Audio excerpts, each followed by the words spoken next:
Welcome to the Wife Stories YouTube channel. New video every day, and don't forget to subscribe. Here we go. My wife called me that Friday morning in a panic, asking me to come home immediately. I left the family business, which my father had entrusted to me and my brother because I felt something was wrong.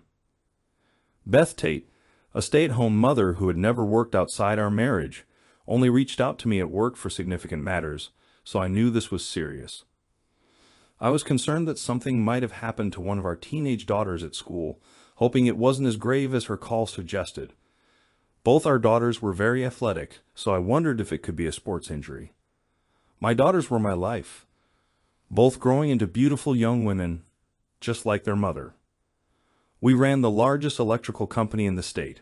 I handled commercial projects while my brother managed residential ones. Since taking over, we had more than triple our volume each year for the past 6 years. My mother was immensely proud of us for continuing my father's legacy. Last year, our company achieved a milestone, making $5 million net for the first time in its over 50-year history. In the 9 years since our father's passing, we had built the business into a very successful enterprise, valued at around $20 million.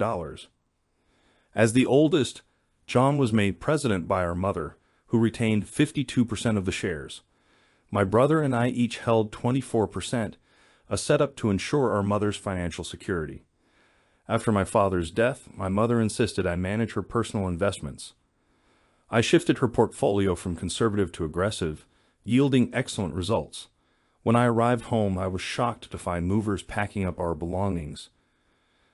Beth was standing by the road next to a 2020 model car I had purchased for her. She was leaving me for good, and her daughters had already been relocated without my knowledge or permission. She had kept them out of school to avoid them witnessing our breakup. It was clear she had orchestrated this to prevent any discussion with our daughters. "I'm sorry, James, but I've fallen out of love with you and am in love with someone else," she said, handing me the divorce papers. "You don't need to know who he is because it doesn't matter now. I've already filed for divorce." She wanted our last contact as a married couple to be brief. With that, she got into her car and drove away, marking the end of our 17-year marriage. Her departure was so abrupt that I didn't even have a chance to understand our daughter's feelings about the situation. I initially thought she might have met someone online, but the timing didn't fit with her being home and our daughter's awareness. As the movers took another piece of our daughter's furniture out of the house, I realized they must know where the furniture was going. I asked the driver, who kindly shared the delivery address with me. To my shock, the address was familiar. I tipped the driver generously and asked him to lock up after finishing. I drove back to our family business, making a stop to verify the address. What I discovered shattered my life. Not only had Beth left me, but she had done so for someone I knew well. Beth had been a constant presence in my life since her early teens, always tagging along with her brother and me. Wherever we went until her early teens, the three of us were inseparable. Her brother remained a good friend, but was now a dedicated Marine, applying the morals, principles, and standards he was raised with to his career. I was proud of him and had deep respect for his commitment. As we progressed through our teens, we developed different interests and grew apart due to the usual changes in life. With my father's business booming, much of my spare time was spent helping out. Sometimes I would be receiving stock for upcoming jobs. When I asked my father why he hadn't used his own name for the family business, he said, "Tate and Sons or variations have been used too much and often don't last. I want this business to endure long after I'm gone. Parish is your mother's maiden name and gives it a sense of continuity." My older brother John, who was 3 years older than me, would take me along when delivering supplies to job sites. Because of his age, he earned a wage, whereas I didn't. I used that time to learn as much as I could. After finishing the 10th grade, I joined an apprenticeship program to earn my electrical license and continued my education online, graduating from the 12th grade before completing my apprenticeship. I also started working towards a university degree in business management. The skills and knowledge I gained helped my father expand and grow his business. Meanwhile, John worked his way up the ladder, learning every aspect of the business through hands-on experience. He also picked up some less desirable habits along the way. What set us apart was that I began bidding for and winning small commercial contracts, often bringing projects in under budget. This approach, which my father and brother knew little about, significantly contributed to our growth. Our innovative methods earned us a reputation that far exceeded our expectations. My father used to say that I was the brains of the company and John was the brawn, and it took both of us to make the business successful. At 20 years old, living on my own, my brother called me one night, too drunk to drive home from a wild private party. He didn't want to risk getting caught by the police, so I went to rescue him. After helping him into the back seat of the car, I heard a voice behind me. "James, can I get a ride home with you? My date is passed out somewhere, and if I don't get home, my dad will be furious." Beth, at 17, had become a very beautiful young woman with mesmerizing blue eyes and an irresistible smile. She had an hourglass figure that attracted attention and long blonde hair. Her presence was captivating, and I was struck by her beauty. Knowing her parents were protective and would be upset if they knew where she was, I agreed to give her a ride home. Her father, clearly concerned about his daughter being out late, was waiting when we arrived. I stopped at the edge of the road to hide my brother, then helped Beth out and walked her to her front door. Her father was ready to reprimand me for bringing her home late, but was relieved to find it was me. "Damn it, Beth, you should have told me your date was James. I wouldn't have worried." A week later, Beth visited my father's shop after work, asking me to take her to her senior prom, which was still 2 months away. I agreed to think about it and offered to drive her home. That evening, I took her out for dinner after confirming with her parents that it was okay since it was a school night. It took her most of the night to convince me of her interest, and it was another 2 weeks before I started taking her seriously. On prom night, we agreed to become exclusive. That was how it all began, and now the end of our marriage had come. About 20 minutes later, I arrived at our head office. I walked to John Tate's office, feeling both angry and determined, only to find the door closed. I asked his receptionist if my brother was in, and she said he was inside, speaking to someone on the phone and wanted privacy. I asked Mary, the receptionist, to come with me into my brother's office. "I need you to be a witness to what I have to say," I told Mary. She could see the intensity in my expression and nodded, understanding the gravity of the situation. Without warning, I kicked open the door to John's office. Breaking it open, John looked up in surprise as we entered, abruptly ending his phone call and turning off his cell phone. In a fit of rage, I said, "You need to get this business appraised and find a way to buy my shares. You have as long as my divorce takes. Do you understand?" Mary's mouth fell open in shock. She had never seen me this angry. "What is this all about?" John asked, looking genuinely puzzled. "The movers gave me the address where they're delivering Beth's belongings. I saw my daughters leaving their new residence just as Beth pulled in," I explained. John stood silent, struggling to figure out how to handle the situation. "It wasn't intentional," John said coldly, showing no remorse. "She's just staying with me until she finds a place to live." "That's a lie," I replied. "Beth told me she was moving in with the man she's in love with. She even said she didn't need to tell me his name because it was none of my business anymore." John's face turned white, and I could see he was at a loss for words. I knew him to be someone who avoided facing uncomfortable truths. Mary looked equally stunned, realizing John's behavior was far worse than she had expected. "How long have you two been involved?" I demanded. "On those afternoons when I covered for you, was it so you could be with her? I'll probably need to get tested for STDs considering some of the people you've been with." John's face went pale and he quietly said, "I don't think this is the right time or place for us to discuss this." "There's never a right time for something like this, John," I said firmly. "You should go to the bank and start discussing how to buy out my shares or put the business up for sale. We're done as business partners and as brothers. There's got to be another option." John protested, "We can't afford to lose you. We need to talk this through when you've calmed down." In my anger, I picked up the phone on John's desk and dialed our mother, putting it on speaker so everyone could hear. "Mom, I have some bad news," I said, my voice almost trembling with rage. "Today is my last day. I'm resigning from the family company effective immediately. I've told John he needs to find a way to buy out my shares as soon as possible. What? Mon replied, shocked. You love that business. You're the rock that has made it what it is. What has happened to make you decide this? I think you should ask John when you find him. He might be at home because his secret lover is moving in today. I hear they're getting married as soon as her divorce is finalized. He's likely with her, showing his support, I said, beginning to calm down. I suggest you drive over to his place and introduce yourself to the woman he's been bragging about. You'll be meeting her as her future mother-in-law. I hung up the phone. John's rage was palpable, but he couldn't speak. Mary, could you follow me to my office and ensure I don't take anything that belongs to the company? I want to avoid any claims that I was fired for theft, I said. John was growing increasingly angry as I made my expectations clear to the staff. Before leaving his office, I said, should I walk out backwards so you won't have a chance to betray me again, John? With what you and Beth have done, it would have been easier if you had just shot me. We walked back to my office where my receptionist was working.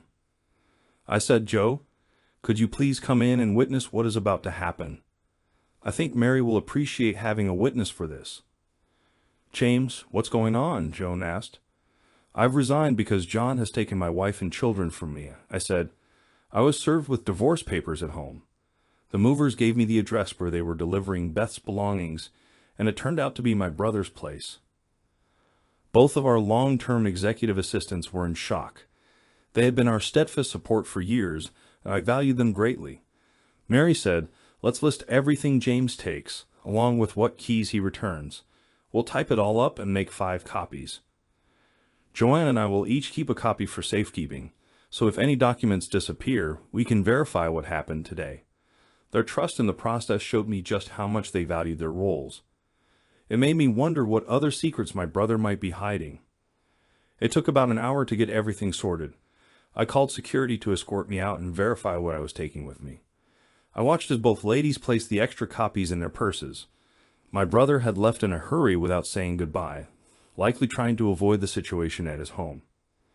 I later learned he arrived too late as everyone saw our top 2 executive assistants escorting me out with the security personnel.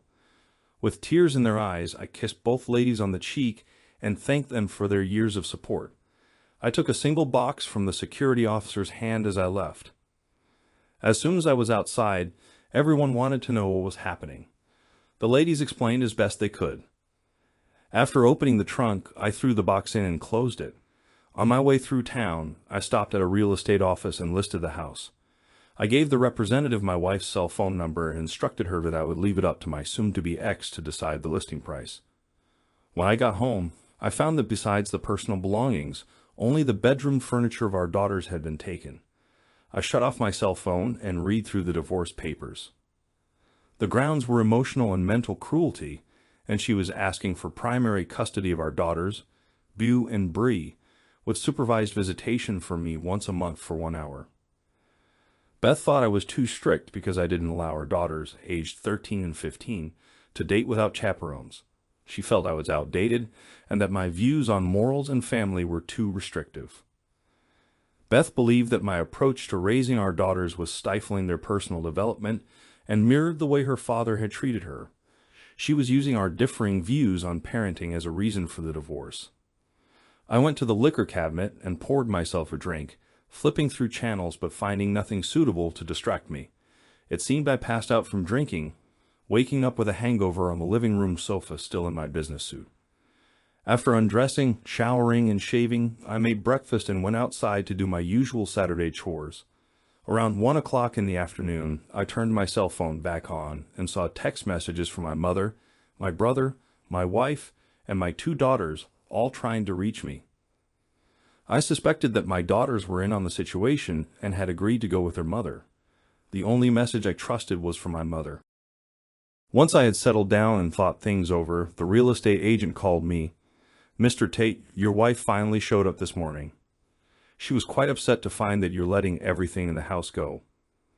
I showed her comparable properties in the area, and she agreed to add $20,000 to the asking price because of the value of the furniture. Thank you for informing me, I said. I'd like it sold as soon as possible because the house holds too many memories. Just so you know, she broke down when she saw what was happening. She was shocked by your decision.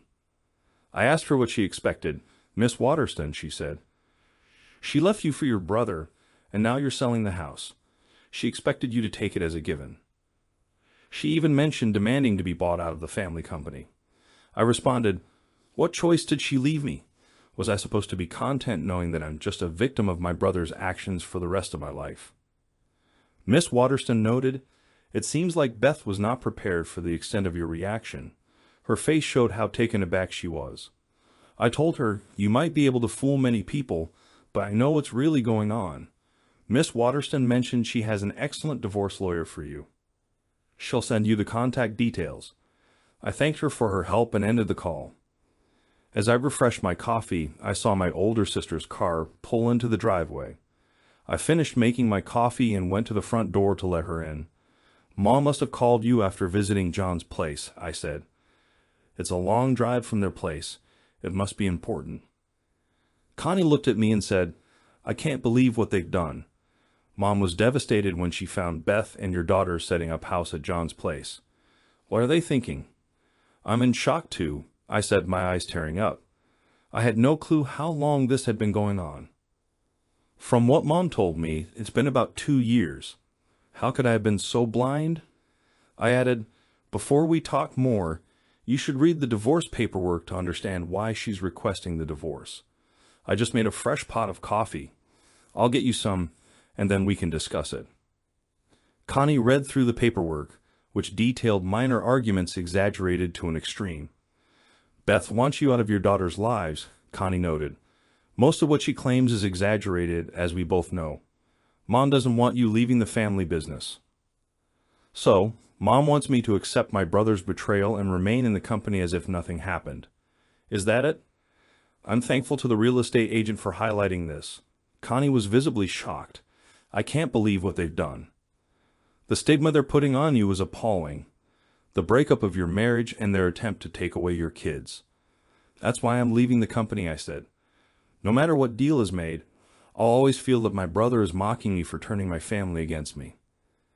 He's taking what was mine because he lacked the courage to build his own family life. Your husband deals in business, Connie suggested. Perhaps he can help find someone to buy the company. Our brother has left you no choice but to cut him out of your life. Connie called her husband and explained the situation. After hanging up, she said, they'll have a team come in to appraise the company's market value on Monday morning. I'll also need to convince Mom that this is the best solution for everyone. I went to my home office, pulled out the last 5 years of financial records, and set them in front of her. These are the corporation's financial statements and tax returns for the last 5 years. Your husband will need them. What about Bew and Bree? Connie asked. That will depend on what Judge Donald McDonald decides, I replied. I would have chosen Dale Britton, but he's currently tied up with a significant case and is not taking on new cases. Her lawyer is portraying a very unfavorable picture. Connie and I spoke for a few more minutes before she left to have a serious conversation with our mother. That night, I couldn't sleep well. I was used to having my wife beside me. I decided that after meeting with the lawyer, I would leave town for a few days. I needed to separate myself from the situation to view it more rationally. Connie called me after she and Mom had a long chat with the pastor following Sunday service. The pastor said that the one who has been hurt the most may never fully recover. What they did was despicable, but unfortunately quite common in today's society, where love and decency have lost their moral value. Love has become just a 4-letter word unless demonstrated through consistent actions. Mom was evidently surprised by the pastor's comments, especially when he said that James is not the first to have his life ruined by a family claiming to love him and won't be the last. Mom agrees to put the whole business up for sale, Connie explained, not solely because of John's actions, but because she understands that John would mismanage it without me. She wants to know who should take my place. I asked Connie if Mom understands that I have no choice but to consider my brother as good as dead to me. Yes, and I had to explain to Mom what a cuck means in societal terms and what that label implies, Connie said. Mom, who had always avoided strong language, expressed her anger by saying she would confront Beth if she ever saw her again. Tell Mom she needs to appoint Carl Robertson as president, I instructed. He was my second in command and knows everything I do. If she doesn't, John could override him, and he would. The commercial side is crucial for us to get the best price for the company. This must be done properly. Connie asked if we should inform John in advance. I said no. If Mom feels she can't handle it, she will need to appoint you as CEO for a 1-year term or until the company is sold. You need to understand why I must stay out of this. My involvement could be used against me in the divorce court. Connie agreed to check with her husband to confirm my reasoning. She also mentioned that she had faxed him all the corporate information. About 2 hours later, Connie texted me that she was the new CEO and would follow my suggestions the next morning. While having brunch, I prepared pan fries with eggs and bacon when Beth called. This time I answered, "Can we talk?" Beth asked, "We just did. If you or your lover contact me again, I will file harassment charges," I said. "Any remaining issues will be resolved in court." Beth tried to discuss our children, Bree and Bew, and suggested working things out now that I was calmer. "We will sort this out on my terms, not yours," I replied coldly. "I will be going to court for paternity tests to confirm whether they are my children or my brothers. I believe everyone has the right to know the truth, and I will never return to anything involving him." Beth gasped in shock. "They are yours, and you know it. I believed I had a loving wife until I came home on Friday," I said. "Clearly, I was wrong. Given these new revelations, I must consider the possibility that I may not be their father. After all, John could have been involved with you for years and enjoying it while I was the one supporting the family." Beth started crying, but I felt no sympathy. I ended the call. On a hunch, I contacted my former executive assistant, Joanne. "Sorry to bother you, but I could really use your husband's advice on what I'm about to face," I said. "Let me talk to David," she said. After a brief wait, she returned and said David was on his way. About half an hour later, David arrived. I let him read the divorce petition and walked him through everything that had happened since Friday. "Let's be clear," David said. "You do not have any concrete evidence of when the affair started, other than what you've heard from a third party." "That's correct," I confirmed. "In the court's eyes, this justifies requesting verification of the paternity before proceeding with anything else," David advised. "The way you discovered the affair suggests a deliberate, long-term deception against you. Judge Donald McDonald will require biological proof before making any ruling. The judge is strict about relying on actual facts rather than personal beliefs or presentations of the facts." "Is the judge really that strict?" I asked. "Yes, it took me 6 months to finalize my divorce, and none of us were entirely happy with how it turned out," David explained. "But I can honestly say that when it was all over, his decision was the right one because he prioritized the needs of the children."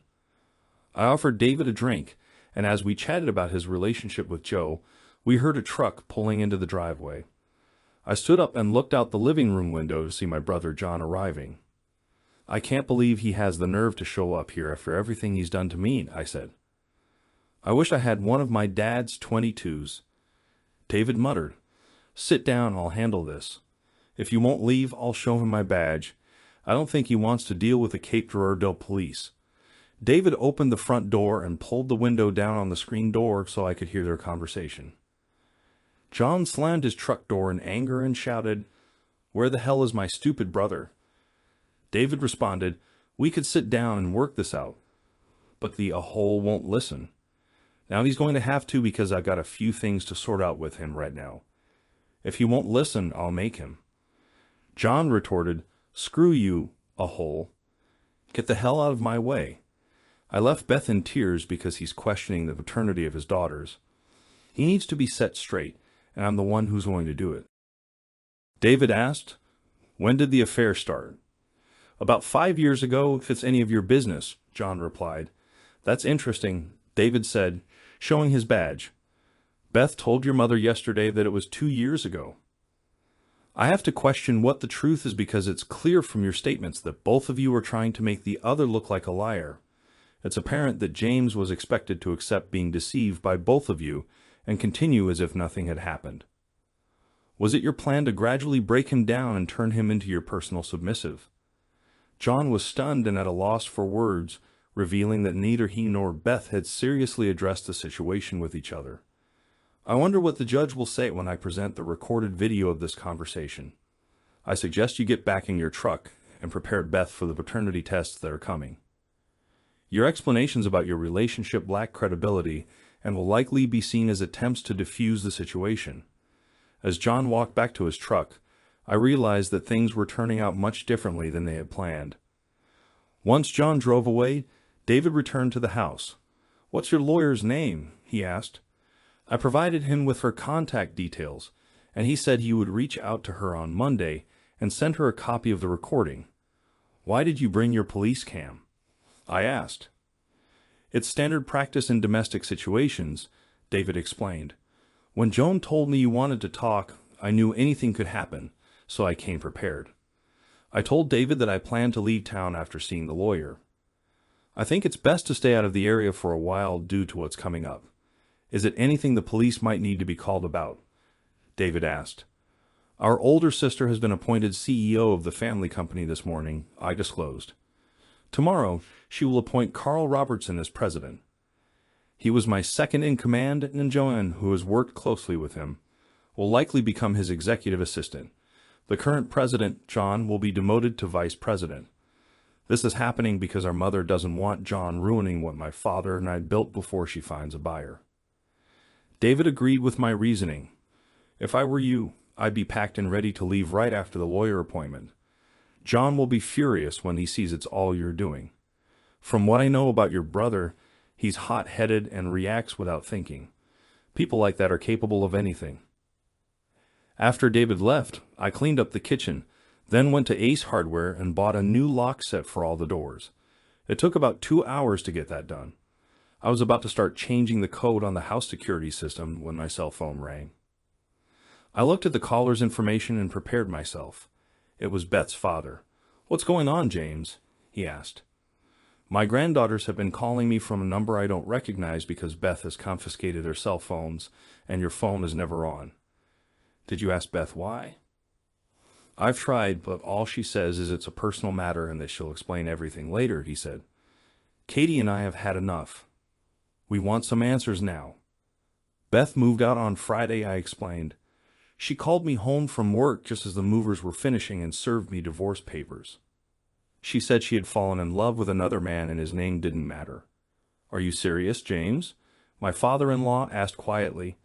"I'm afraid so," I said. "The movers gave me her new address because your daughter couldn't be honest with me. The man she moved in with is my older brother. From what the family has been told, their relationship has been going on from 2 to 5 years, depending on who you ask. My gut tells me it's been going on much longer. Beth doesn't want me to have any contact with Bew and Bree. In her divorce petition, she's requesting that I only be allowed 1 hour a month of supervised visits with them." "Why would she want that?" he asked. "You've been one of the best fathers I've ever seen. I think she doesn't believe I'm the biological father of her children," I said. "So my lawyer will be asking for DNA tests to confirm the truth. Just so you know, I am no longer associated with the family business." It sounds like she already has an idea who their real father might be. Beth's father said, if she's right, we can assume she has been lying to us all her life. What should I tell my granddaughters when they call again, since we haven't been getting any truth from their mother for a long time? "Tell them the truth," I said. "As soon as we said our goodbyes, I got back to work resetting all of the codes. I decided to go out for a bite to eat, so I went to Golden Coral. It was just after 11 a.m. when I left the lawyer's office. She agreed it was a mess." David had sent her the video file, which she thought was crucial because it would cause the judge to question the plaintiff's credibility. My lawyer believed that their own mistakes had put me in a strong position moving forward. I had just left the bank after canceling all debit and credit cards in my wife's name and removing her from all bank accounts. My next stop was the real estate office to give her the access code and new key to the house. With that done, I hit the road south. About an hour into the drive, Joan called. "Just making sure you're on the road," Joan said. "Connie just walked in and is being directed to Carl Robertson's office." I left about an hour ago after dropping off the keys to the house with the listing broker, I said. Heading south with no particular place to go. I'll call you afterward to let you know when it all goes down. Joan said, text me a warning so I have time to pull over. Will do, I said before hanging up. I drove on until I found the next rest stop. Finally away from everything, I let it all out. Thankfully, being midday, no one else pulled in. I'm not sure how long I had been there before I got out to stretch my legs and walk around. I had just returned to my car when a police cruiser pulled in. The officer got out and approached. I was sitting on the other side of the highway watching for speeders when he pulled in, the officer said. After 2 hours, I was a bit concerned, so I thought I'd come over and check if everything was all right. To be honest, I've been through 4 long days of emotional turmoil, I said. I decided it was best not to drive further. Starting a divorce can do that, he said with a smile. Yep, how did you know? I asked. The road south with no clear destination seems to be a common thought during tough times, he said with a smile. He opened his trunk and pulled out 2 cold bottles of Coke, offering me one. We were still chatting when the text message came in. Do you need privacy? He asked as we stood there. No, but you might enjoy hearing the call that's coming. I'm about to find out what happened with my wife's lover's employment situation, I said. I answered the text and put the call on speaker. How did it go? I asked Joan. Carl Robertson accepted the president position temporarily after he learned it was you who suggested him, Jones said. Connie and Carl went into John's office and informed him of his removal. John didn't take it well and refused the vice president's position. Carl then said with a smile, I guess then you've decided to quit. Let me call security to escort you out. John kept swearing and cursing about you, feeling this was all you're doing. So my brother has lost his job and joined the unemployed, just like me, I said. Oh, for John, that's got to hurt his pride a lot. Off the record, James, from what I've heard, I think that was Connie and your mother's plan all along, Jones said. Gotta go, expect a phone call from Connie shortly. Along, Jones said, gotta go, expect a phone call from Connie shortly. The police officer saw a big smile come across my face as I started to explain. My wife of 17 years left me for my brother. I resigned as vice president from the family corporation that same day and demanded they buy out my shares. They never saw this coming. I had just finished explaining the whole mess when Connie called, so I put the call on speaker. Hey, when can you get back here? Connie asked. Why? From what I've heard, you've got everything under control, I said. You don't need me? Carl is the right man for the job, Connie said. Smart as he is, you know nothing, she said. My husband spent the whole weekend lining up financing so you could buy your brother's shares. Our mother wants him out, and he'll be using a third-party business loan to achieve it. So get back here so Carl can assume the vice president position he accepted, but only if you come back as president. All right, sis, I'll meet you all at Mom's place around 6 tonight, I said. Is that soon enough? Tell Joanne to order new office furniture for my new office, and for the office that goes with the new position she'll hold as my executive assistant. Have the rooms cleaned out and freshly painted. Let her decide the colors, as she knows me well. I'll give her a 10% raise when I see her in the morning. With that said, we said our goodbyes. I had a big smile on my face. What's the name of your company? The officer asked. Parish Electrical, I said. We're in about 1/3 of the state and always expanding. Your motto is, no job is too big or too small, he said. That was your dad's favorite saying, so we adopted it years ago, I said, and I personally still feel that way. We talked for a few more minutes, and he handed me his business card. Before we parted, he told me where the next turnoff was so I could reverse my direction. He followed me out. I was thankful for the kindness shown by the officer that day, and when I found the turnoff, I took it as he drove on. When I got back to town, I looked at his card. It provided the division's location and his cell phone number. I put the card in my wallet for safekeeping.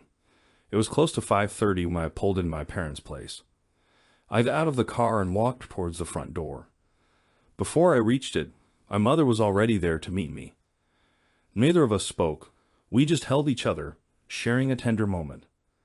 I learned that Connie was at the airport picking up her husband, who wanted to discuss plans for buying John's shares. My father had been smart when he set it up because we couldn't sell our shares without the approval of the other two shareholders. Mom and I had a good chat before my cell phone went off. It was my wife's father. "Hi, Dad," I said. "What's up?" "Have you heard the rumors going around about your brother at the workyards around this part of the state?" he asked. "Let me step into a different room before I answer," I said as I left the room my mother and I had been in. "Okay, now I can talk." "Yes, I've heard them, but honestly, I've never seen anything that would lead me to believe them." "Why?" "He's got some concerning material on a computer in his office at home," Dad said. "Bew and Bree discovered it last night and called us. They're rightfully afraid to be in the same room with him. We picked them up at school. I don't know what to do." "Call Joan and tell her what the children told you," I said. "Say you're providing sanctuary for the kids until it can be verified that they're not in danger. Don't reveal your name and don't use your own phone. Go buy a disposable one for $20. Keep them hidden for a few days." "Why call Joan?" he asked. "She works for me, and her husband is a cop," I said. "Her husband will be the first one she calls, then it will be me." "Thanks, Dad. I owe you big time for stepping up for my daughters. Text me her number to their grandmother's phone, and I'll take care of it." "I'll let you talk to your daughters," he said. I was still talking to them half an hour later when my mother came in and said the police were there and wanted to talk to me. I told my girls I had to go, hung up, and texted the number to my mother-in-law's cell phone before going into the other room. I cleaned out all my text messages. "David, it's good to see you," I said. "What can I do for you?" "I came here to see if your mother knew where you were. Your daughters are missing, and your phone was busy every time I called," he said. "Beth has filed an official complaint accusing you of kidnapping your own daughters," David said. I looked over at my mother, whose face showed great concern. "Well, David, I'm happy to clear it up. What time did my daughters disappear?" I asked. "Right after closing bell at 2:30 this afternoon," David revealed. I reached into my wallet and handed David the state trooper's card, saying, "Give him a call right now. I think it would be best if you learn for yourself how I know him." I watched as David made the call. My mother came over beside me, and I wrapped my arm around her lovingly. She knew I wasn't concerned. She heard David's side of the conversation and saw the huge smile come over his face as he ended the call. "I should have known," David said. "You have the perfect alibi. At the time of their disappearance, you were sharing a cold Coke and talking about your problems an hour away with one of our fellow officers." Just then, David received 5 text message notifications in a row. He glanced at his phone and said, "Excuse me for a moment. I have to call someone. I'll be right back." David stepped outside and returned a few minutes later, asking to speak with me privately. We went into the room I had just come out of, and I closed the door to ensure privacy. "What do you know about the rumors about your older brother?" he asked. "Most of the men he worked with say my brother prefers them younger than they should be," I said. "Growing up, from the time I started dating, I kept my girlfriends as far from him as possible. Even though I never saw anything, I had my suspicions, so I played it safe." "It seems your daughters discovered something they shouldn't have on your brother's home computer, which scared them," David said. "They told someone at school, and they've been granted sanctuary until we can investigate it fully." I sat down and placed my head in my hands. When I first reconnected with Beth when she was 17, she was running with a wild crowd. I had gone to pick up my brother that night because he was drunk. She asked me for a ride home. I wonder now if John had been her date that night. That would explain a lot of things, wouldn't it? David said. "I wish there was some way to prove it." David walked over to where I sat and whispered, "Tell whoever is protecting your daughters that we won't be charging them. But I'll need a few days to resolve this. Your mistake was giving them my wife's number. My wife learned they had called you an hour ago and asked you what to do. It's Beth's parents. I had no clue. I did tell them to buy a disposable phone to call your wife," I said. David laughed and said, "Be thankful for having in-laws that care so much. I'll be seeing the judge in the morning for a search warrant on your brother's computer. Let him know I might need your daughters to tell the judge what they saw." We walked back into the living room and I escorted the two officers to the front door. Just as I opened the door, Beth stepped in. "Are you arresting James for kidnapping?" she asked. "Not at this time," David said. "Your soon-to-be ex has an unbreakable alibi. He was with a police officer talking about you when your kids disappeared." Beth's face went white. She had been so sure the kids would be with me. "I guess maybe the girls have run away because they don't want to live with you," I said. "David, you think I should go home in case they show up?" Beth asked. "I think that's the smartest idea I've heard all day," David said with a big grin. "After all, they're old enough to decide with whom they want to live. The only thing keeping you away from your children is their mother. Just give me a call if they show up." I watched the police officers drive away before turning to Beth. "The night I gave you a ride home when I was picking up my brother because he was drunk, was he your date?" The look on Beth's face revealed it all. "I guess I now know how long you've been seeing him behind my back, don't I?" My mother, enraged, yelled, "James, throw her out of my house right now, and let her know that if I ever see her again, I will use one of my dead husband's rifles and put a bullet between her eyes myself." I looked at Beth and said, "I'd run if I were you. She might change her mind and come after you right now." I'd never seen Beth so scared. It took her about 10 seconds to reach her car. I couldn't help but break out in laughter as she drove off in a hurry. "Well played, Mom," I said. "She actually believes it." "She better, because I meant it," my mother replied. I opened my cell phone and called Beth's father. "Dad, can you bring Mom and the kids to my mother's for supper?" "Are you serious?" he asked. "We're going to celebrate the return of my daughters to the family," I said. "There will be no future problems with Beth or the police." "We're on our way," he said. "Mom, the girls will need to stay here until I can purchase furniture. Is that okay? Why don't you all move here until at least the divorce is done?" Mom said. "That way you can be free of the reminders of the damage Beth has done to you. I can drop them off and pick them up from school, but tomorrow I'm taking them shopping for new clothes." "Sounds like a deal to me," I said as I leaned in and gave her a hug. "Make sure you get them new cell phones." Beth took theirs away when she moved them into John's place so they couldn't contact me. Mom went into the kitchen to inform the cooking staff that there would be 4 more joining us for dinner at 8. I went outside to retrieve my suitcases from the car and brought in the suits I had hanging. Mom directed me to the bedroom that would be mine, so I took my belongings up to that room. Beth was deeply troubled, worried sick about her daughters, and convinced that James was responsible for their disappearance. Her true relationship with John had now come to light. John had been her first partner before James, and they had reconnected. John had respected their space after their initial reunion, but it wasn't until after the birth of her second daughter that he decided he needed to address what he had always considered to be his. "Does this work for your narrative?" She had resisted his attempts for a relationship for a long time. On a Wednesday afternoon, while the girls were at school, he showed up at their house just after lunch. With James out of town on a business trip, she let him in. He took her in his arms and kissed her. Soon she found herself caught up in the moment.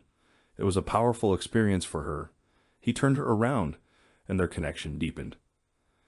This afternoon reinforced the idea that once you've experienced something profound, it can be hard to find true happiness until you've found it again. John said loudly to the empty wall, "Let it be known that I am claiming this goddess as my woman, my wife."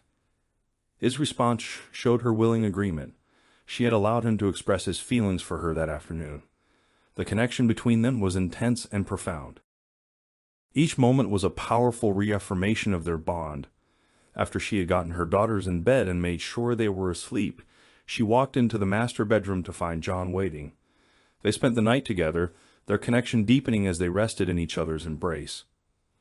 The next day, after seeing the girls off to school, they continued to explore their relationship with renewed energy. John had come back and spent time with her, reinforcing their bond. By the end of that week, they had made a commitment to each other and decided to publicly acknowledge their relationship by moving in together. They had hoped James would eventually accept their relationship, but he reacted very differently, causing significant upheaval. John had come home to inform her that he had been pushed out of his company by the new CEO, his own sister. He was planning to consult a lawyer about his options. It was through their real estate broker that they realized the extent of the damage caused to James, both personally and professionally. They had disrupted his life in a way they hadn't anticipated, and were now facing the consequences of their actions. Beth wondered what people knew and how they perceived her and John's relationship. She realized she needed to bridge the divide between herself and James, so she picked up the phone to call him and check if he had heard anything about their daughters. When James answered, she asked, "James, have you heard anything about the kids?" He replied, "No, I haven't, but I don't think you need to worry." "Why you feel that way?" she asked. "Because if they're as lucky as you were, they'll be taken care of by someone who will guide them well," he said. His words highlighted his concerns about the influence John might have had on her. Beth ended the call and sat in her car, overwhelmed with emotion. James had pointed out a painful truth about how their relationship might be viewed by others. James had always feared that his daughters would be negatively affected by John's influence. John, known for his assertive nature, had become a prominent figure in Beth's life, and this was difficult for James to accept. Beth felt ashamed and conflicted. She realized that the two men she had loved represented very different ideals. One wanted her to grow into a better person, while the other, although superficially similar, had different expectations for their relationship. She felt she had compromised her values and principles for what she now saw as a superficial ideal. At a family celebration, Beth's parents and I had a heartfelt reunion after a challenging few days. We kept our focus on supporting each other, with the girls excited to see their relatives.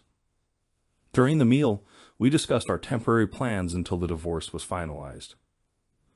Beth's father and I took a walk to talk privately. He asked, "How long has Beth and John's relationship been going on?" I replied, "From what I've learned, it's been on and off since the first time I brought her home from a wild party. John had been her date that night." Beth's father's eyes welled up as he asked, "Then why did Beth start pursuing you?" I explained, "I think John began to desire what I had and started pursuing Beth. He has always been more aggressive. My father-in-law told me John felt he had to live up to my standards, and that frustration drove him." Beth's dad remarked, "It's a shame John had to pull Beth into his troubles. The police will be seizing his computer this week. If it is what we suspect, Beth might end up with supervised visitation of her daughters. It seems she'll face the consequences of her actions," Beth's dad said, reflecting on the situation. I was late to the office on Tuesday morning because I was enjoying time with my daughters and my mother, who was thrilled with the chance to spend time with her granddaughters. When I arrived at the office, employees were lined up to congratulate me. Carl Robertson, along with Mary and Joanne, shook my hand. I assured Carl that once the president's office renovations were complete, we'd address his requests for the vice president's office. The daily newspaper announced my appointment as president and Carl's promotion to vice president following John Tate's departure from the company.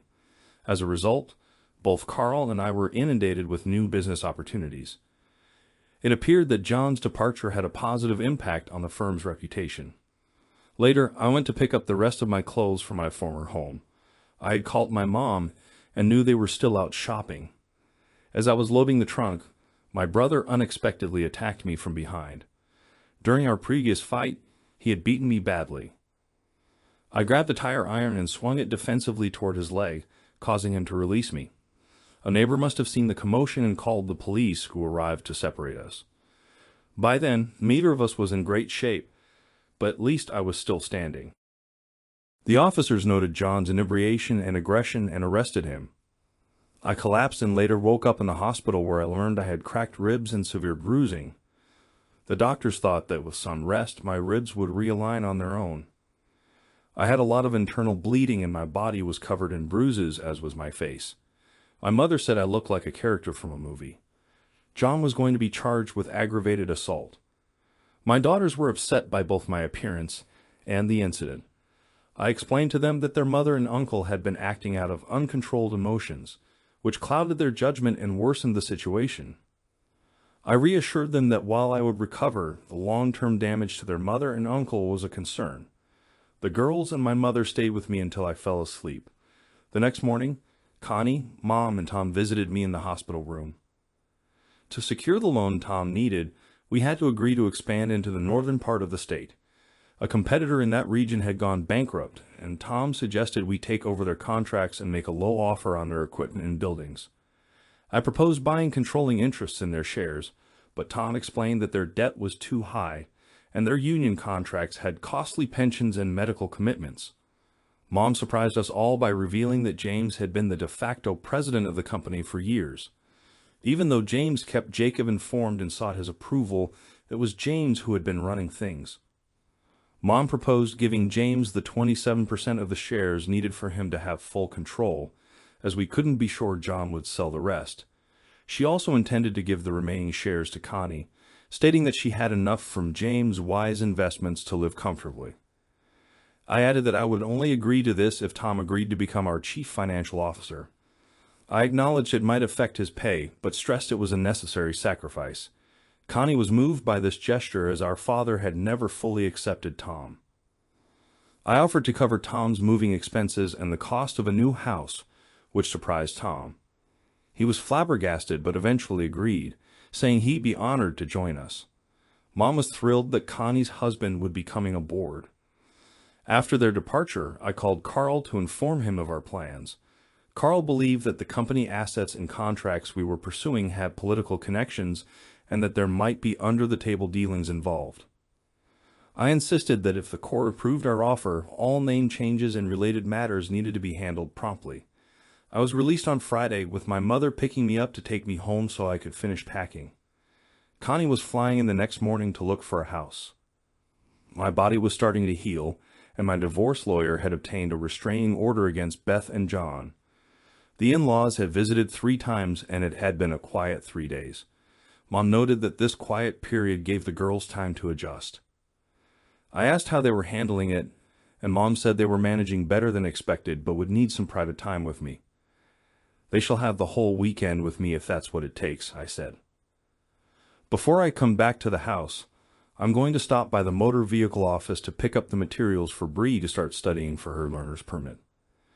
Tom had given his notice and completed the company valuation, Mom said. Connie would be bringing the report and his firm's bill. They'd offered him a huge raise to stay, but he turned it down, saying his sign-on bonus was a new house. Tom has the expertise we need to manage this growth smoothly, I said. Besides, bringing him into the family business was long overdue. If you felt that way, why wasn't it done earlier? Mom asked. I couldn't do it before. The president wouldn't approve it, I replied. We arrived at my house, and I thanked Mom before heading inside. After opening the front door, I grabbed the mail. Amidst the mostly junk mail, there was a letter from Beth. After reading it, I tossed it into the trash. It was too little, too late, and I couldn't believe any of it. How could anyone truly apologize for something they had done deliberately? I called the cleaning service to remove all the food, clean the place, and shut off the water and equipment. I gave them the access code to disable the alarm and said I'd drop off a key in about 2 hours. I spent an hour packing my clothes and personal items. I decided to shave parts of my face, leaving a new mustache and goatee. David called to inform me that they had raided John's place and seized his computer. John's lawyer was negotiating to reduce the charges in exchange for a guilty plea. When I got to Mom's, the girls had already returned from school and helped me move the rest of my belongings and put them away. Afterwards, the 3 of us lay on the bed and had a long chat. One topic that came up was the difference between physical desire and emotional connection. I explained that sex for its own sake often focuses on personal gratification, whereas making love involves prioritizing the other person's needs and strengthening the bond with them. What brought Uncle John and Mom together, but you asked, was it love or just attraction? I explained that John desired what I had and let it build up until he acted on it. Though Mom might have been initially overwhelmed, she was drawn to the raw nature of it. Each encounter reminded them of the initial attraction, which eventually led them into a long-term relationship that required deceit. I was relieved when Bree understood it simply as them buying into what the other was offering instead of having the morals to walk away. Beth then got up and returned with a red dress. She handed it to her sister and apologized, saying it was a mistake similar to what John and Mom did, but to a different degree. The dress is yours.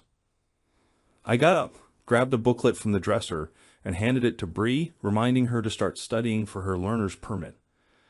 Bree was thrilled and thanked me. Mom had asked the kids what they wanted for supper, and they chose mac and cheese. It was a treat to have the old-fashioned kind baked in the oven, along with pork chops and baked beans. After dinner, knowing I was still recovering, I went to bed early. Around midnight, Beth crawled in beside me and I pulled her clothes. I couldn't help but think that Beth might have misinterpreted such moments. Connie came home with an exciting gift, the completed proposal for the bankruptcy court. It needed only my signature before being sent. If approved, it would double our size with 123 new locations. Carl and I reviewed it on Monday morning, discussing the pros and cons. After signing, Joe scanned it for our records, and it was sent to the bankruptcy judge in the state capitol by same-day courier. Our records, and it was sent to the bankruptcy judge in the state capitol by same-day courier. I said, Joe, when I informed Pearl that you're now on a salary of $70,000 a year, effective the current pay period, I told him your position is now considered junior management. It was a real pleasure to see Joan's eyes tear up in pure joy. About 3 o'clock in the afternoon, Joan came into my office and closed the door. James, we need to talk privately for a few, she said. David wanted to let you know what's going on, so he's using me as the messenger.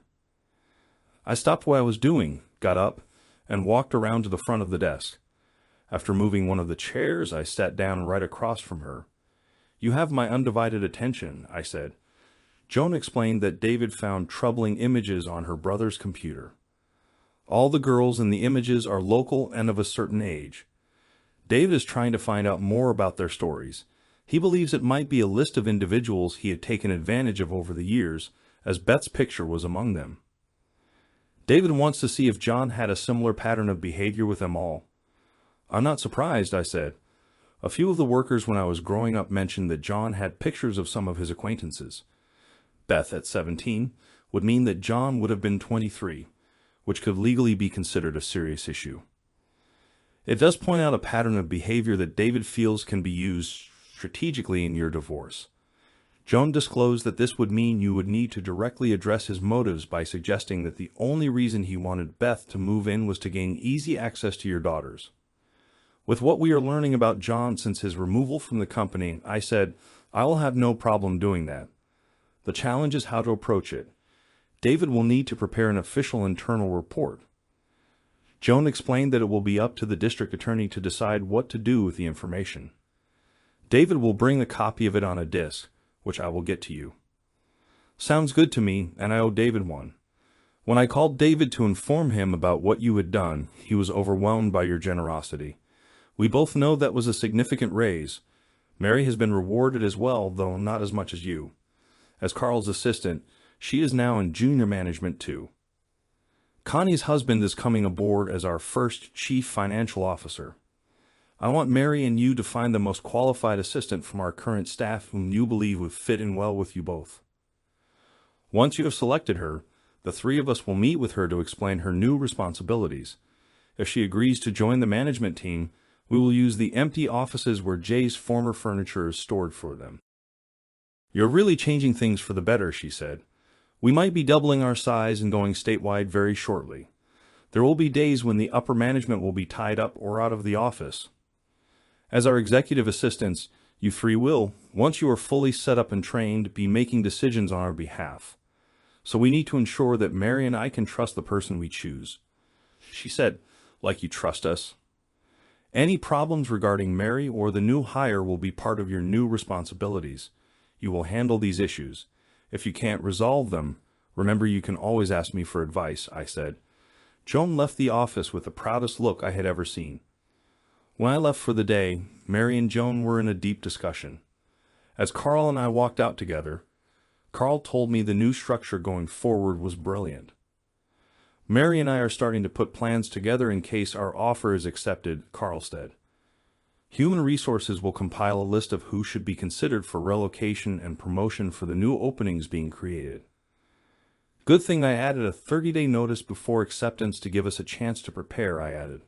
Connie's husband Tom is coming aboard as our CFO. Without his arranging the financing, there's no way we could have considered doing this. John will be contacted about buying out his shares later this week. Anything happening on the divorce end? Carl asked.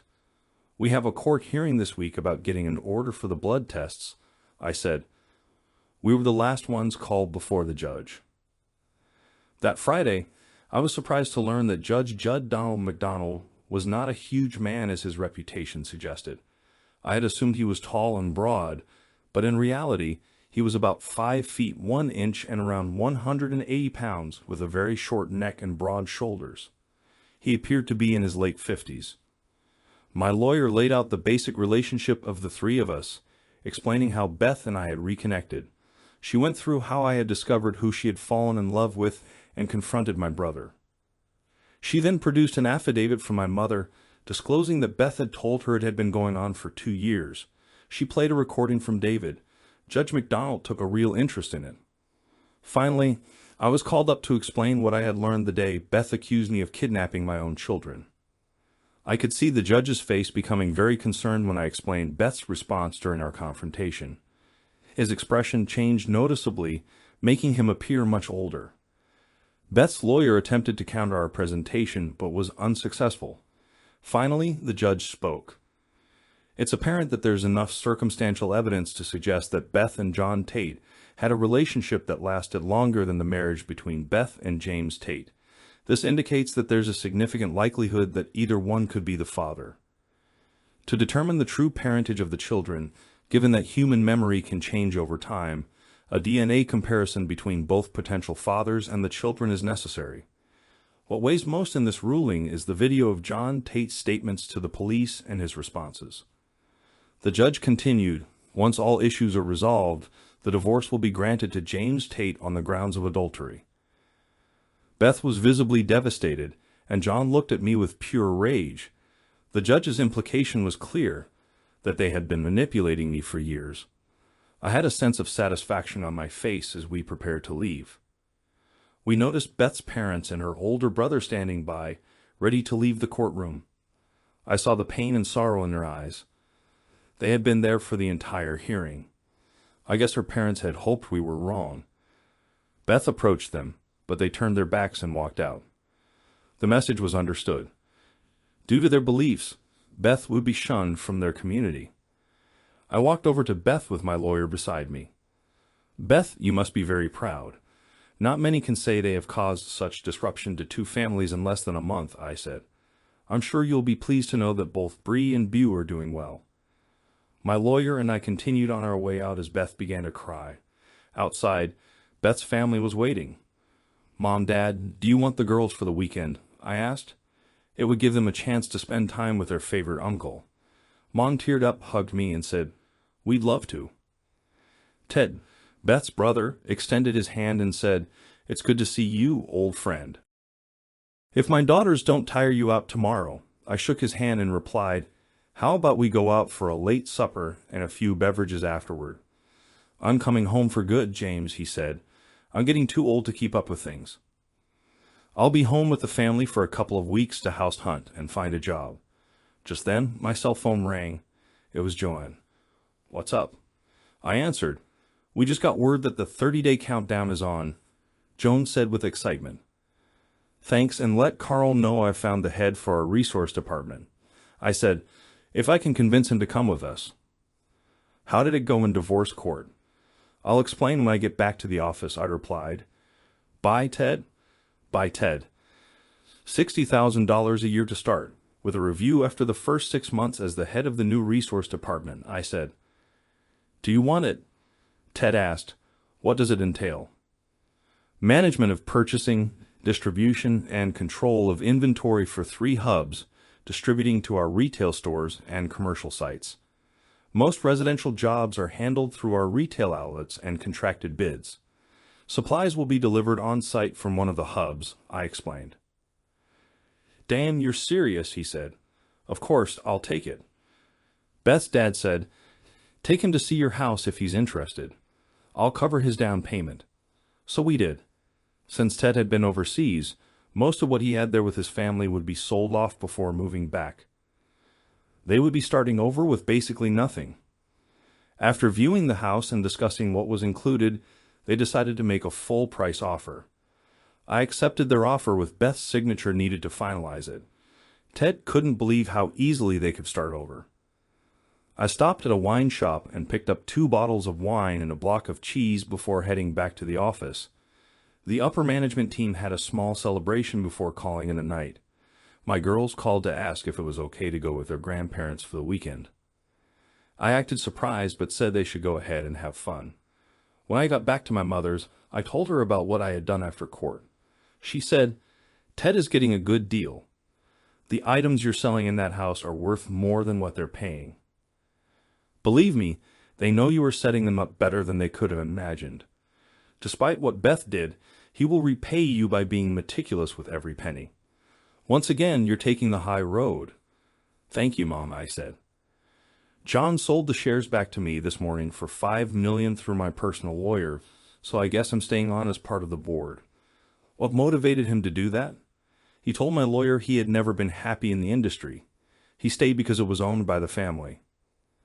As soon as the divorce is over, they will be moving to Florida because he is going into property development as he has a lot of land down there that he is going to develop." I was smiling because John would never know that our business was worth over $40 million based on the current market value according to Tom's report. Using that report, we had secured $15 million, which we had spent $10 on buying the assets and contracts in the north at $0.10 on the dollar. Tom, in reviewing their assets, felt we could recoup close to $7 million after streamlining the operation by getting rid of their head office building, the 4 unneeded storage centers, and the excess vehicles on hand. It would cost a couple of million for repainting the commercial fleet and rebranding. The incentives that kept the independent contractors working for us were based on their production and quality of service. On Christmas Eve, all independent contractors received a Christmas bonus equaling 10% of the revenue they generated, tax-free. We had learned years ago that this approach improved our service to the customer, reduced complaints about workers, and increased customer satisfaction. Mom dragged me out to one of the social events on Saturday afternoon, a community fundraiser for a family raising money to cover the copay of a huge medical bill from their daughter's treatment. There, I was introduced to Dr. Tamara Brayton, their doctor. I called our accountant and asked for his approval to donate the $50,000 needed to cover the debt. Since the girl's current treatments were over and she was cured, it took him an hour to write out the check, take it to hospital billings, and have it directly applied to their bill. Tom and I were both going through divorces, so we had something to relate to. We found that both of us had been cheated on. She had not had any children yet, but didn't seem surprised when I mentioned mine were teenagers. I figured she was around 32. When he brought me the receipt showing the bill paid in full, I took it and went to the center of the room. After getting everyone's attention, I said to the Johnston family that I would like to present them with this receipt that shows their bill is paid in full.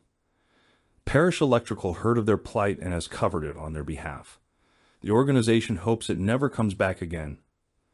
Tamara came over to me and whispered that she was so impressed she wanted to take me home for dinner. I laughed and said she would have to drive me home afterward because I came here with my mother and she was my ride. Tamara laughed and said she couldn't be serious. I pointed out my mother, who was bursting with pride. Tamara recognized her as one of their greatest contributors. I mentioned that our company was named after her. Tamara smiled and asked, what was wrong with the woman who was divorcing me? I said, sad because they're both going down because of it. Hopefully we made it. Sorry we were so late, Ted's wife said as she walked towards us. I've got great news. If you want me to start early, I can. I'm not going back with Ted. The kids and I are staying here. James, what are you doing here? Jackie asked. What are you doing here? Jackie asked. I was just talking to Tamara, I said. My mother's just over there watching me like a hawk. How do you know? Jackie asked. He's divorcing my sister-in-law, Jackie said, and he's going to be Ted's new boss. He gave us a great deal on his old house. Why? Tamara asked. No matter what Ted's sister did, I said, Ted will always be family. If you need any furniture, Tamara said, I have some you can have. The only thing that didn't come with the house was furniture for the kids' bedrooms.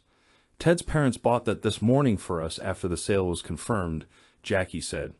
When Beth signed the agreement, Ted and I let the ladies talk and walked off. Beth and I talked for a few, he said. She's hurting big time. She's suffering from depression. I told her that she did it to herself, but everyone else is hurting too, even your daughters, because nobody can understand why you did it, not even you, Ted.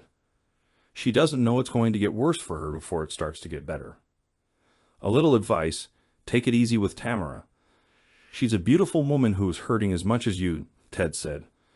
She is and has always been a keeper. Tamara came and took my hand. Let's go. I promised you dinner and we're going to have to go shopping to pick up a few things. Mom watched us head out. Tamara handed me the keys and asked me to drive her over to Food City, a small independent grocery store known for having the best selection of meat in the area. She offered to let me wait, but I said no, so we went in together. What's on the menu? I asked. Steak cooked on a grill, a tossed salad, and if you have room, dessert, Tamara said. If that's okay, I replied, sounds good. We'd best pick up a couple of bottles of red wine to go with it. It was after midnight before I got back home. Tamara and I had a wonderful evening together. We agreed to get together the following Saturday. For some reason, I had the best night's sleep since Beth walked out of our marriage. Mom dragged me to church on Sunday. Connie had finally found and put in an offer on the house she wanted. I told her to submit a copy of the purchase agreement to accounting. If it was agreed to so, they could issue the check. The girls met their mother at the mall for lunch. They told me afterward that it did not go well. First, they had revealed that I had met someone and hoped the lady would help me start healing. My mother had called them and informed them about my first aid. They then told her what they had found on John's computer. It was the first time Beth had heard about it. Beth was devastated because she knew she had lost the chance for sole custody of our daughters. The girls believed their mother was going through depression. Meanwhile, the district attorney had just finished laying multiple charges of statutory assault against my brother. He apparently told the parents of John's previous victims that John had just moved a woman into his house who had 2 minor daughters that suited his taste. Most of them agreed to lay charges to protect those innocent girls. They arrested him the next day at his home in front of Beth. The moment they took him into custody, Beth realized that she would never be allowed custody of her children. What her divorce lawyer had written up in the original divorce petition was coming true, not for James, but for her, because she had allowed herself to be taken down by someone who was the complete opposite of James. It had been just over 2 months since Tamara and I had met. John was out on bail. Beth and my divorce lawyers had worked out all monetary details. She would get $4 million and that was it. She would not get any of my shares. The DNA test had confirmed that Bew and Bree were my biological daughters, and even Beth seemed relieved. We had agreed that I would get sole custody, but Beth would be allowed liberal visitation and access as long as it was not in John's presence. Beth had fought us on it during mediation, but I pointed out that the only reason John wanted her to move in was so that he could have liberal access to my daughters. Hearing that broke Beth because she had to face the fact that what I threatened to claim might be true. The amount of money I was giving her, if invested properly, would allow Beth some quality of life if John did indeed have to do time. I provided her with the names of 2 investment advisors she should work with. When the divorce was finalized, Connie and Tom had moved back with their brood of 5, much to my mother's delight. She was getting to know Connie's children intimately, and for her, that was truly a blessing. Mom said her life had been filled with more love than what she had lost. I could see the truth in that comment. My mother, my sister, and I decided that Connie would remain CEO, much to Tom's delight. John's reputation had been totally destroyed. Even those he had called lifelong friends had turned against him. His legal bills were mounting. My daughters believed that as soon as their mother's and my divorce was final, their mother would dump him. The cost of having a real relationship with him had ended up being too great for her, and she was concerned about her mother's depressed state. The takeover was moving ahead quite well. The contracts that had fallen behind because of the bankruptcy had been caught up to date and were now ahead of schedule. Most would end up coming in way under the agreed price. We had decided to rebate them all 10% after the final payment had been received. We had cut the projected cost of labor and related costs by 50% since taking them over. I had flown out to see some of the changes being made in some of the new buildings and land we had become owners of. The excess had been put up for sale at their appraised value. Human Resources, working with the former employees, had arranged so that more than half of them had become contractors working out of our new retail locations. We had given them loans to buy the trucks and equipment they needed from us at wholesale prices. Part of the package set up with them included the accounting program from QuickBooks. Ted, with his skillful negotiations and due to the increase in volume, had cut the cost per item by 20%. He had started reorganizing our whole approach, which would significantly reduce our handling costs when fully completed. He was proving that I had made the right choice. Jackie and he were thrilled with their new home, making decoration changes to make it their own. The upper management team was excited because, by the time it was completed, the allowances we had for costs and losses had been reduced by 2/3. We had learned that those at the Capitol had wanted the bankruptcy handled as quickly and quietly as possible, which supported our thoughts that there had been major paybacks for some of those contracts. We had been the first and only offer, and we figured those in power wanted to ensure certain things remained hidden. Tom had hired his old firm to provide a new appraisal value due to our significant growth. Mom and I were preparing for a big barbecue at her place this Saturday. I was a bundle of nerves because most would be meeting Tamara for the first time. The whole management team and their families would be there, along with all of Beth's and my family. I slipped away to pick up Tamara because I wanted her to meet my daughters before the rest of the crowd arrived. Even though it was a casual affair, Tamara had decided to wear a dress that complemented her figure. She looked stunning with her red hair let down, wearing white with hand-stitched embroidery of monarch butterflies going down the side. Tamara was 5 feet 8 inches and weighed less than 120 pounds, but she was full of energy. We shared a few affectionate kisses before heading out. We entered the backyard of my mother's house together holding hands. Bew and Bree came right over. Tamara must have sensed my nervousness because she said, "Relax." After introductions, Bew said to her, "If you're my dad's girlfriend, he sure picked a good one." I could see the change in Tamara right away. I leaned in and whispered, "You were as nervous as I was." Tamara acknowledged that she was. The party turned out to be a great success. Between my two mothers, my sister, and my daughters, they soon had Tamara fitting in as if she had been part of the group all along. Tamara ended up learning more about me than I was ready for her to know. When Ted and I were getting a cold beverage, he said, "It looks like the two of you are starting to fall in love. Mom and Dad are going to babysit for us, so how about we go to a restaurant and go dancing?" "Sounds good to me," I said. David and I had a brief moment, and he told me that he thought John was going down for at least 7 years because of the number of parents standing up against him. Joan thought that tomorrow was the best thing that had come into my life for a long time, but was worried that I might mess it up. David said, "Why do women always think it's the man's fault?" Mom had opened up the pool, so Tamara and I were sitting in lounge chairs, watching those who decided to swim. I didn't like how much skin my daughter's bathing suits were showing. "It must have been showing," Tamara said. "You really are just old-fashioned in your values.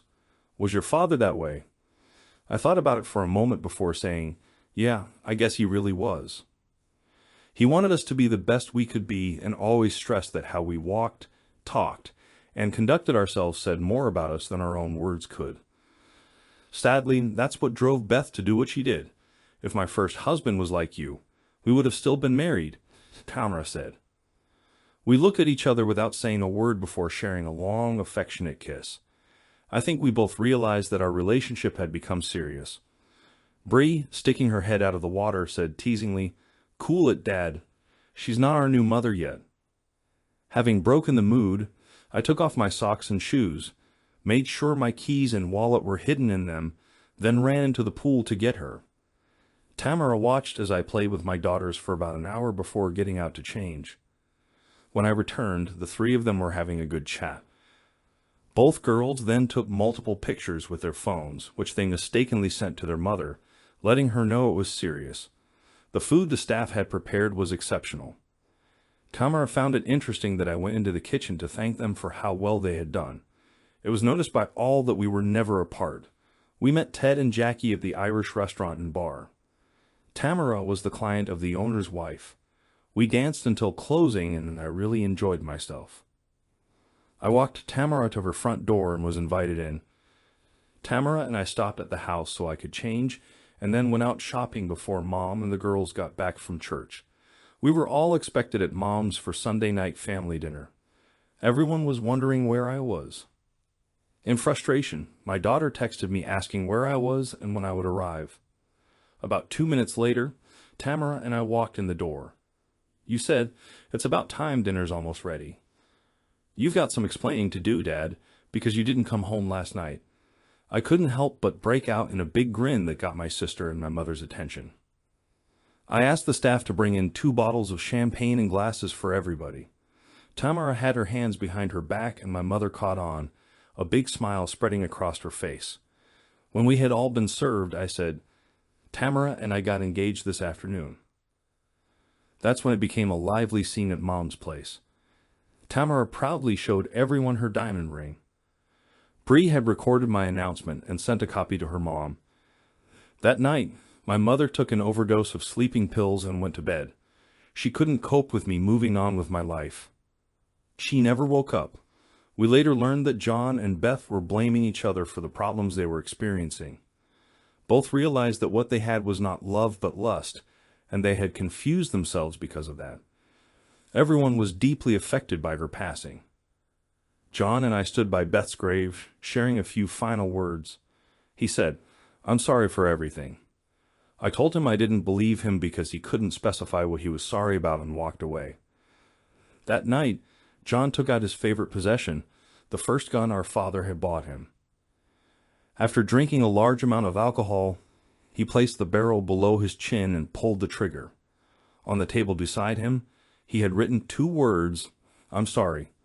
It was a week before the Labor Day weekend when I was sitting in my office reviewing a few things. Carl, Tom, Mary, Joanne, and Lucy came in carrying a huge cake, glasses, and champagne. I looked up and asked, "What's the celebration for?" "We paid off the loan in full," Tom said. "For the huge expansion, we are again debt-free." "Thank God," I said. "I never want another 6 months like the last 6 ever again."